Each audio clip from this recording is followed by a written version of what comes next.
ہم یہ سچائی بائبل کی ایک اور کہانی میں بھی دیکھتے ہیں، گمشدہ بیٹے کی تمثیل۔ ایک بیٹا گھر چھوڑ کر چلا گیا، اپنی ساری میراث فضول زندگی میں ضائع کر دی اور آخرکار تباہ حال ہو گیا۔ لیکن جب وہ واپس آیا تو اس کے باپ نے اسے ڈانٹا نہیں بلکہ گلے لگا لیا۔ یہی خدا کا دل ہے۔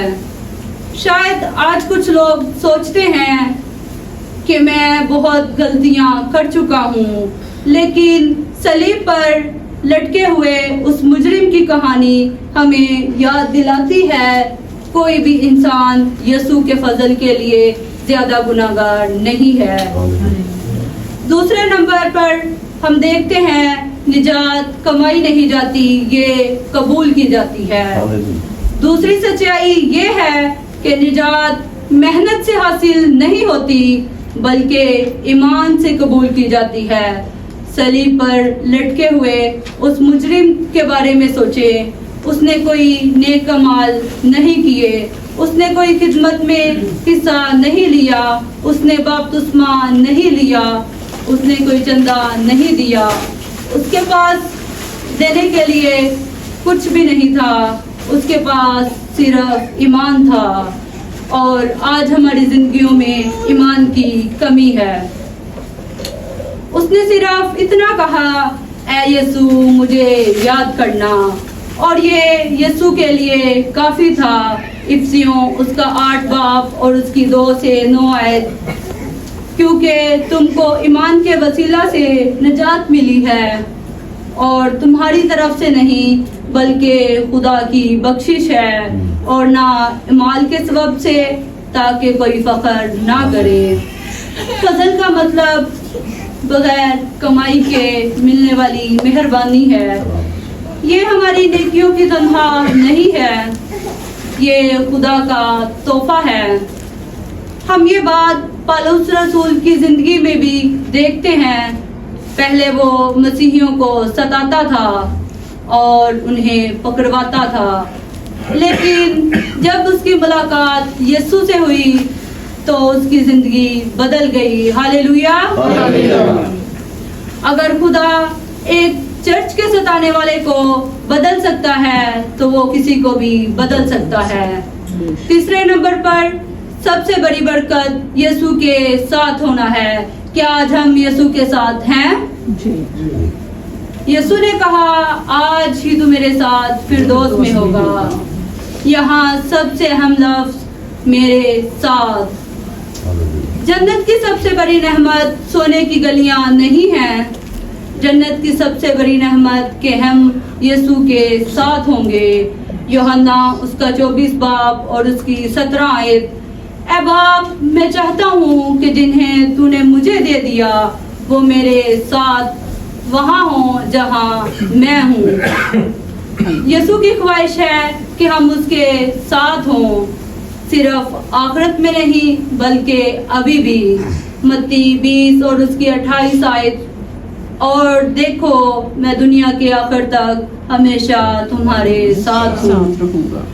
یعنی یسوع کی حضوری صرف جنت کے لیے نہیں بلکہ ہماری روزمرہ زندگی کے لیے بھی ہے۔ اس پیغام کو اپنی زندگیوں میں کیسے اپنائیں؟ خدا سے بھاگنا چھوڑ دیں، خدا کی رحمت کو کمانے کی کوشش نہ کریں، اس فضل کو دوسروں تک پہنچائیں۔ ڈاکو کی نجات یہ ظاہر کرتی ہے کہ مسیح بے یار و مددگار نہیں تھا، اس کے پاس قوت موجود تھی۔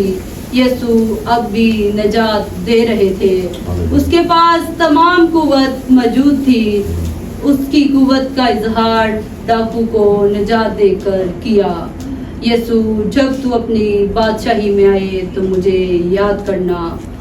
وہ یہ کہہ کر یسوع سے معافی مانگ رہا ہے۔ آپ کو یاد ہے تھوڑی دیر پہلے ہی کلمے میں یسوع نے سب کی معافی کے لیے دعا کی تھی۔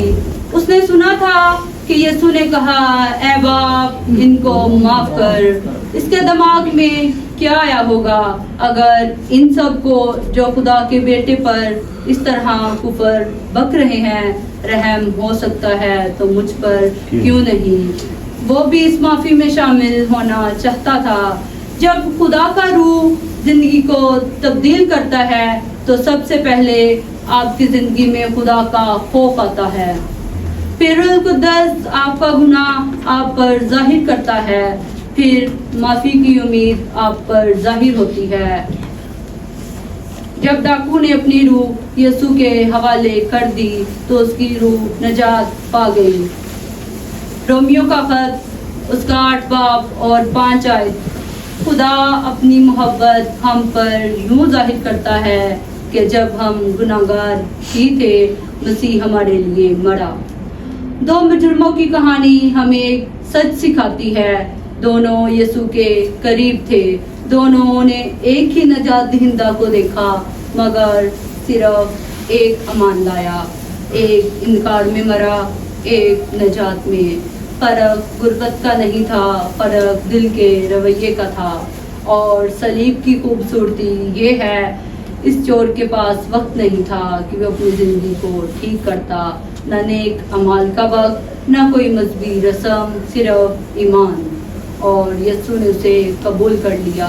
یہ ہے مسیح کی محبت۔ جب دنیا اسے رد کر رہی تھی وہ دروازہ کھول رہا تھا، جب انسان اسے کینوں سے ٹھوک رہے تھے وہ انسانوں کو بچا رہا تھا۔ یہ کمزوری نہیں، یہ کامل محبت ہے۔ اور آج بھی یہی سوال ہے کہ 2 راستے ہیں، مذاق یا سلنڈر، آپ کس طرف کھڑے ہیں؟ شاید آج سب سے طاقتور دعا یہی ہو سکتی ہے کہ اے یسوع مجھے یاد کرنا، اور یسوع کا جواب آج بھی وہی ہے، فضل ابھی بھی دستیاب ہے۔ یہ ہماری کہانی ہے، خدا آپ کو بھی بچانا چاہتا ہے، اور اتنی جلدی کہ جیسے آپ اس سے سچے دل سے مانگتے ہیں وہ کہتا ہے آج ہی۔ خدا آپ سب کو اس کے فضل کے تخت کے پاس آنے کی توفیق دے، آمین۔